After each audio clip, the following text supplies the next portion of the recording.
In this video, you'll get a brief introduction to the historical background of psychology and more specifically the study of learning within psychology. And psychology is actually a very young profession. It's less than 150 years old. It dates back to the late 1800s. And that might sound old, but compared to fields like medicine, philosophy, and chemistry, psychology is a very young profession. So let's get a definition of psychology. Psychology is the scientific study of human emotions, cognitive processes, and behavior. And the thing I want you to focus on is the scientific study of these things. So psychologists use the scientific method to study human emotions, cognitive processes, and behavior. So while the field of psychology is relatively young, people were studying human behavior well before psychology came into being. So they would describe or explain behavior through things like religion. So if you were having hallucinations, they might say that you are possessed. Or they might look to things like astrology. They might say that your stars are out of alignment. So people were studying human behavior even before psychology began.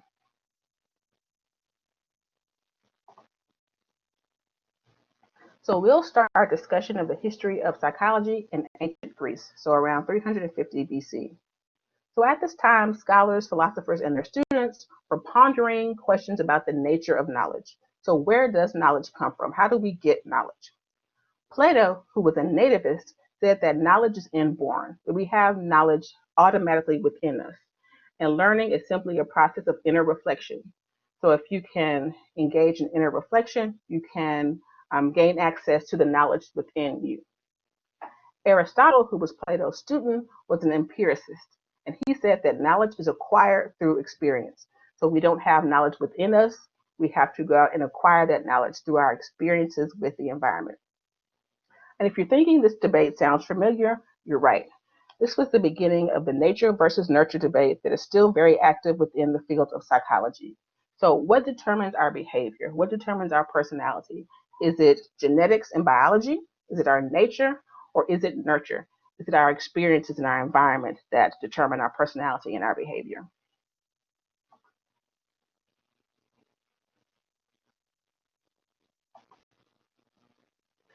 So, moving on to the 17th century in Europe. This was the time of the Enlightenment and the scientific revolution. So at this time, people were moving away from things like faith and mysticism to explain behavior, and they were moving more towards science and reason. And at this time, a French philosopher, Rene Descartes, introduced the idea of mind body dualism.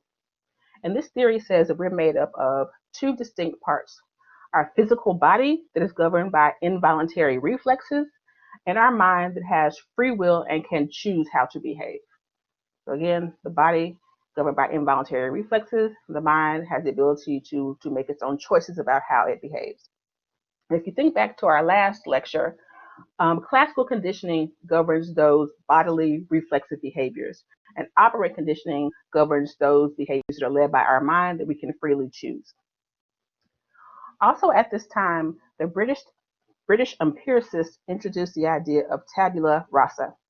And this is the idea that children come into the world as a blank slate and that the experiences of the environment write on that slate. So again, children are blank and they are determined by their experiences in the environment.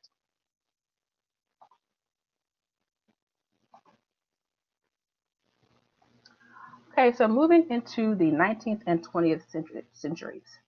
At this time, a German psychologist, Wilhelm Wundt, opened the first laboratory to study the mind. So this really was the birth of the field of psychology. So this lab was opened. This was the first time that the scientific method had been used to study the human mind. At this time, Wundt and his colleagues used the method of introspection. And introspection would just require a person to sit and describe what was going on in their mind, what they were thinking, what they were feeling, what they were perceiving. And through introspection, they thought that they could reveal the actual structure of your mind. So they would have the person describe things to reveal how their mind actually was structured. And this approach died out in the early 1900s. So this is not really used anymore. But what did come from introspection was the idea that we can systematically observe things. And the other thing that came from it was the idea that psychology should focus on internal processes. So again, these people were describing what was going on inside of them. So at this time, psychology focused on things that could not be seen, internal processes. So keep that in mind because we'll come back to that. Also at this time, Charles Darwin introduced his theory of natural selection. So I'm sure you're all pretty familiar with that theory. If we look to our picture on the right, it says that some animals have physical characteristics that make them more adapted to their environment. And so the animals that have the characteristics that best fit the environment, they will live longer, they'll reproduce, and those characteristics will be passed on. And so over time, you'll see animals have more of that characteristic that was adaptive to their environment. And so William James was a psychologist who applied that same thinking to human behavior.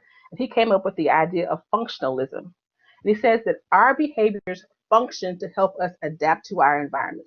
So just like animals have physical adaptations over generations that help them better fit their environment, he said that humans have behaviors that help them adapt to their environment. And so James said that to understand human behavior, we have to look at the function of that behavior. What does that behavior do in the environment? How does that behavior help us adapt to the world around us? And so this idea of functionalism comes up a lot in schools when you're studying children's behavior.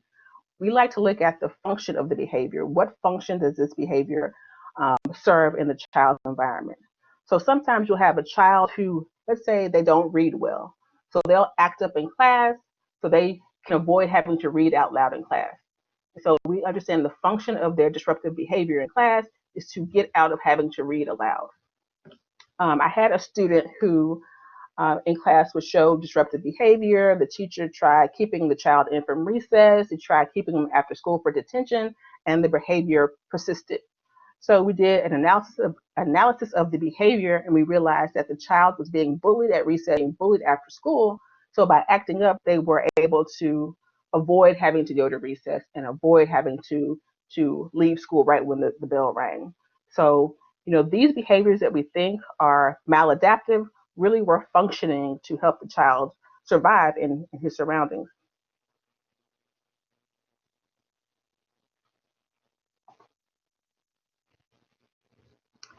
And that brings us up to the 20th century. At this time, John B. Watson and some of his colleagues were really getting frustrated with the focus of psychology.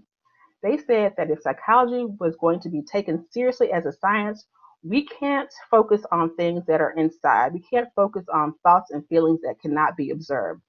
And they said that if psychology was going to be seen as a legitimate science, it had to focus on only what can be observed.